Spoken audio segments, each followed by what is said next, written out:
Video nyingi zinaeleza kuwa huu ni mstari unaotenganisha kati ya bahari ya Atlantic na Pacific, mahali ambapo wachunguzi wa mambo wanadai kuwa maji yanakiuka sheria zake zote na kukataa kuchanganyika. Ni sehemu ndogo yenye misukosuko inayoogopwa na mabaharia wengi duniani tangu ilipogunduliwa kwa mara ya kwanza miaka 1500 iliyopita. Tunaangazia kinaga ubaga sababu za kutochanganyika kwa maji ya bahari ya Atlantic na Pacific.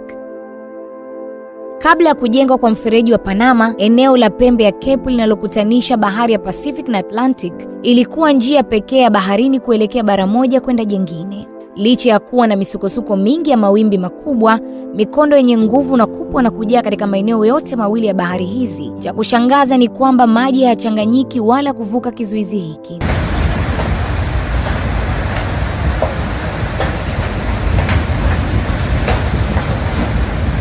Je, ni upi ukubwa wa bahari hizi duniani? Bahari ya Pacific ndiyo bahari kubwa na yenye kina kirefu zaidi duniani, ikifunika takriban kilomita za mraba milioni 179.7 na ina wastani wa kina cha mita 4280 sawa na viwanja 42 vya mpira wa miguu. Pacific iko kati ya bara la Amerika upande wa mashariki na bara la Asia au Australia upande wa magharibi.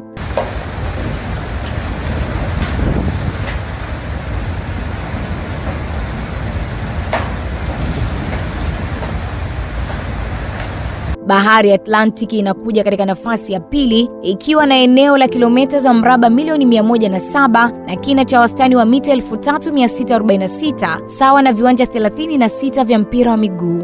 Bahari hizi mbili hukutana kwenye nchi ya kusini kabisa ya Amerika Kusini inayojulikana kama pembe ya Cape. Katika eneo hili, mkondo mkali hubeba maji kutoka magharibi hadi mashariki yanayofagia maji kutoka Pacific hadi Atlantic. Je, ni kwa nini maji ya bahari hizi hayachanganyiki? Wapo wengi waliowaza na kulihusisha tukio hili na nguvu zisizoonekana. Wengine walienda mbali zaidi na kueleza ya kuwa ni miongoni mwa ishara kwamba Mungu yupo, lakini wapo pia wengine wasiojua chochote. Je, ni kitu gani? Bahari ya Pacific ndiyo bahari inayokusanya maji kutoka Atlantic mpaka Arctic, kuanzia nchi ya kaskazini mpaka nchi ya kusini ya dunia. Kwa kuwa sehemu kubwa ya vyanzo vyake vya maji ni theluji, kiwango cha chumvi kwenye maji ya bahari hiyo ni kidogo ukilinganisha na maji ya bahari ya Atlantic. Sababu nyingine inaelezwa kuwa kitaalamu, maji ya bahari ya Atlantic yanajongea kuelekea upande wa kusini, wakati ambapo maji ya Pacific yenyewe hujongea kwa mwendo wa kuzunguka kutoka ncha moja ya dunia mpaka nyingine.